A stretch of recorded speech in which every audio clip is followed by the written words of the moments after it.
بسم الله والصلاة والسلام على رسول الله. أما بعد فأعوذ بالله من الشيطان الرجيم. عن ابن مسعود رضي الله تعالى عنه قال رسول الله صلى الله عليه وسلم: سورة تبارك هي المانعة من عذاب القبر. سیدنا عبداللہ بن مسعود رضی اللہ تعالیٰ عنہ سے روایت ہے، فرماتے ہیں رسول پاک صلی اللہ علیہ وسلم نے فرمایا سورہ تبارکہ یعنی الملک، سورہ ملک جو ہے وہ انسان کو عذاب قبر سے محفوظ فرماتی ہے۔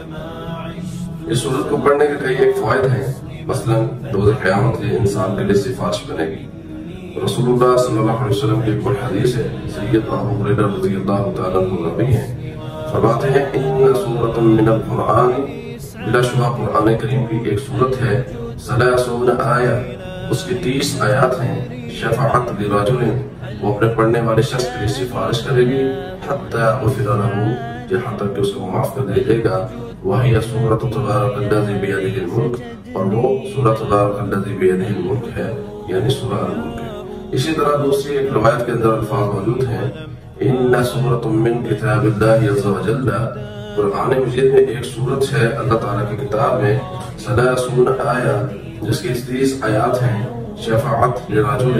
وہ اپنے پڑھنے والے شخص کے لیے سفارش کرے گی، فأخرجته من النار،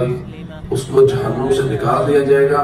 وأدخلته الجنہ، اور اللہ کی جنت میں داخل کر دیا جائے گا۔ اسی طرح ایک اور حدیث ہے پیارے پیغمبر صلی اللہ علیہ وسلم کی، اور ساتھ ساتھ میں یہ بھی بتاتا چلوں کہ رسول پاک صلی اللہ علیہ وسلم کی خود کی عادت مبارکہ ایسی ہوتی تھی کہ پیارے پیغمبر علیہ السلام رات کو سوتے وقت اس سورت کی تلاوت ضرور کیا کرتے تھے۔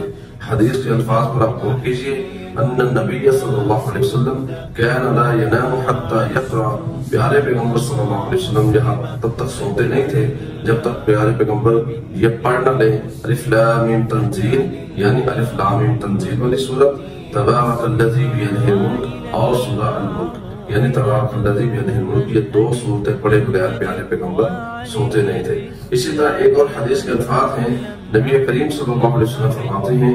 من قرأ تبارک الذی بیدہ الملک، جس نے تبارک الذی بیدہ الملک کی تلاوت کی، کل لیلۃ، ہر رات کو تلاوت کی سونے سے پہلے، منعہ اللہ عز وجل بہا من عذاب القبر، اللہ رب العالمین اس سورت کی تلاوت کے ذریعے اس بندے سے قبر کے عذاب کو ہٹا لے گا، اللہ تعالیٰ اس سے اس کو محفوظ کر دے گا۔ اللہ تعالیٰ کے قرآن کے ساتھ دل لگائیں، اس سورت کو لازمی پڑھا کریں، اور کم از کم ماہ رمضان کے اندر اس سورت کے ترجمے پر ضرور غور کریں، رات کو کم از کم ایک آیت ہی اپنے گھر والوں کے ساتھ بیٹھ کر اس کے ترجمے کی پڑھا کریں۔ اللہ مجھے اور آپ کو عمل کرنے کی توفیق عطا فرمائے۔